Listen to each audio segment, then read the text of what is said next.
লুচি গড়ে তেলে ভেজে সোনালি রঙে, গরম লুচি দুধে ভাসাই মন আনন্দে, শীতল করে পরিবেশন করি ক্ষীর লুচির পায়েস।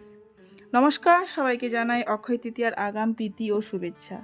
এই দিনটি মহাত্মা কৃষ্ণের পবিত্র দিন হিসেবে বিবেচিত এবং বিভিন্ন ধর্মীয় অনুষ্ঠানের আয়োজন করা হয়।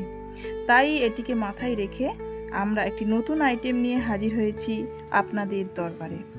আজ আমরা বানাবো ক্ষীর লুচির পায়েস। এটি বানানোর জন্য প্রথমে একটি পরিষ্কার পাত্র নিয়ে তাতে 1 বাটি ময়দা নিয়ে নেব। এবার ওর সঙ্গে 1 চিমটে নুন নিয়ে নেব। আপনারা যদি ভোগের জন্য বানান তাহলে নুন দেবেন না। এখন একটু বেশি করে ঘি দিয়ে ভালো করে মাখিয়ে নেব। মাখাতে থাকবো যতক্ষণ না মিশ্রণটি এইভাবে ডেলা ডেলা না হয়ে যায়। এবার মিশ্রণটির মধ্যে অল্প অল্প করে জল ঢেলে একটি ডো আকারে মাখিয়ে নেব। এখন 10 মিনিটের জন্য রেস্টিংয়ে রাখবো। অন্যদিকে একটি কড়াই নিয়ে তাতে 500 ml দুধ দিয়ে হালকা আঁচে ফোটাতে থাকবো।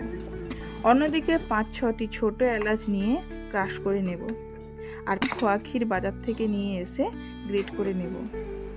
এবার ক্রাশ করা অল্প এলাচ গুঁড়ো দিয়ে খোয়া ক্ষীরটিকে মেখে নেব। আপনারা বাড়িতে খোয়া ক্ষীর বানিয়েও ইউজ করতে পারেন। আর অল্প এলাচ গুঁড়ো রেখে দেব পরে ব্যবহারের জন্য। এখন আমাদের 10 মিনিট হয়ে গেছে। ডোটাকে এবার ঠেসে নিয়ে ছোট ছোট লেচি করে কেটে নেব। লেচিগুলোকে হাত দিয়ে স্প্রেড করে বা বেলে 1 চামচ করে খোয়া ক্ষীর দিয়ে ভালো করে মুড়িয়ে নেব। এখন একটু ঘি দিয়ে পুর ভরা ডোগুলো হালকা হালকা করে লুচি আকারে বেলে নেব। এবার একটি কড়াই নিয়ে তাতে সাদা তেল দিয়ে একের পর এক লুচি ভেজে নেব। দেখুন লুচিগুলো কতটা ফুলেছে। এখন দুধের মধ্যে দেওয়ার জন্য ও গার্নিশ করার জন্য 3-4টে আমন্ড ও পেস্তা কুচি কুচি করে কেটে নেব। সঙ্গে একটি চেরিও কেটে নেব। এটি অপশনাল, চাইলে নাও দিতে পারেন। অন্যদিকে কড়াইয়ে দুধটা ফুটে কতটা ঘন হয়ে গেছে দেখুন। এখন ওতে অল্প একটু খোয়া ক্ষীর ও ক্রাশ করে রাখা এলাচের গুঁড়ো দিয়ে আরও একটু নাড়িয়ে দুধটাকে জাল দিয়ে নেব। আপনারা চাইলে এখানে অল্প চিনি বা গুড় অ্যাড করতে পারেন একটু বেশি মিষ্টির জন্য। আমি অ্যাড করলাম না কারণ আমি অল্প মিষ্টি পছন্দ করি। এবার একের পর এক ভেজে রাখা ক্ষীর লুচিগুলো দুধের মধ্যে দিতে থাকবো। সবগুলো দেওয়া হয়ে গেলে 1 মিনিট হালকা আঁচে ফুটিয়ে নেব। এবার ওভেন অফ করে উপর থেকে কেটে রাখা কিছুটা কাঠবাদাম, পেস্তা ও চেরির টুকরো দিয়ে দেব। এখন আমাদের ক্ষীর লুচির পায়েস রেডি হয়ে গেছে।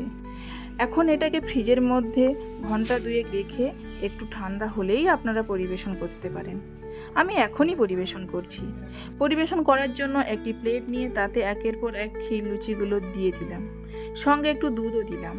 আর উপর থেকে কেটে রাখা বাদাম ও চেরি দিয়ে দিলাম গার্নিশ করার জন্য। এখন আমাদের ক্ষীর লুচির পায়েস রেডি পরিবেশন করার জন্য। দেখুন কতটা নরম হয়েছে আর টেস্টটাও দারুণ হয়েছে। আপনারাও বানিয়ে দেখুন এই অক্ষয় তৃতীয়ায়, খেতে খুব ভালো হবে। আর পরে এসে কমেন্ট করে জানাবেন কেমন হয়েছে।